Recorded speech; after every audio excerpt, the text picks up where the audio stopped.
जय माता दी दोस्तों, एस्ट्रोलॉजी और वास्तु ज्ञान यूट्यूब चैनल में आपका स्वागत है। आज की हमारी वीडियो है कि शादी ब्याह में बिछिया और कंगन पहनाने की रस्म क्यों मनाई जाती है, क्या है इसके पीछे का कारण। दोस्तों, जब भी हम शादी ब्याह में देखते हैं तो दुल्हनों को पैरों में बिछिया पहनाई जाती है, कंगन पहनाए जाते हैं। हम सोचते हैं ये रीति रिवाज है या फिर यूं ही पहनाए जाते हैं। जी नहीं, इसके पीछे भी कोई ना कोई लॉजिक छुपा हुआ है साइंस का और हमारे प्राचीन धर्म ग्रंथों का। इसके पीछे भी कई सारी ऐसी रहस्यमयी कथाएं हैं जिनको हम नहीं जानते और इसके पीछे का लॉजिक क्या है हम वह इस वीडियो में यहाँ जानेंगे। हमारे हिंदू धर्म में शादी ब्याह को जन्म जन्मांतर का बंधन माना जाता है। ये बात आप अच्छी तरीके से समझते भी हैं। हिंदू धर्म में शादी ब्याह में अनेक रस्में निभाई जाती हैं। इससे पहले की वीडियो में हमने आपको बताई थी सिंदूर मांग में क्यों भरा जाता है, इसकी रस्म क्यों मनाई जाती है और हल्दी लगाने का, दुल्हा दुल्हन को हल्दी का लेप क्यों लगाया जाता है, इसके बारे में बताया। और यहाँ हम बता रहे हैं बिछिया और कंगन वाली रस्म के बारे में। इसके पीछे कोई ना कोई वैज्ञानिक कारण भी छुपा हुआ है।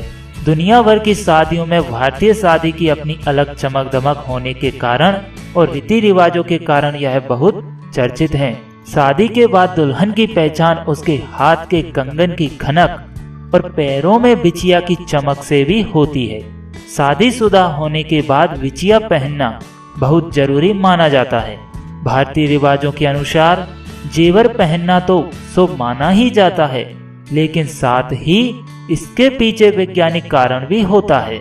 इनके आगे पीछे होने से फ्रिक्शन पैदा होता है और हाथ का ब्लड सर्कुलेशन बढ़ता है और कंगन और चूड़ियां से हाथ का एक्यूप्रेशर पॉइंट्स भी प्रेस होता है।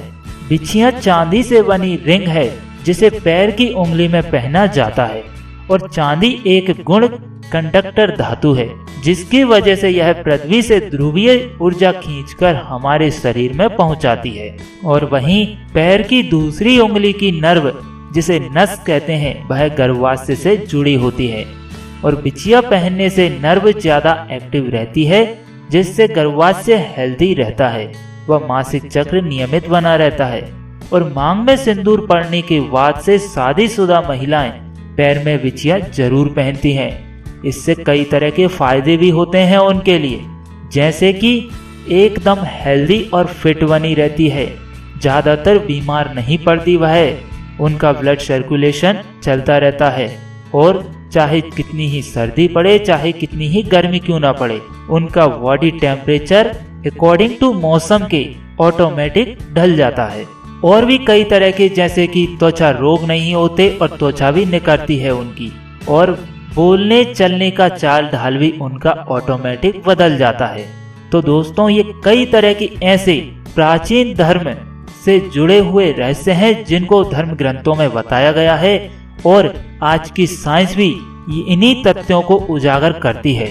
इन्हें आप किसी भी तरीके से देख लीजिए, लेकिन कई तरह की शादी ब्याह में रस्में रीति रिवाजों को मनाया जाता है, लेकिन हमें तो एक का भी पता नहीं रहता।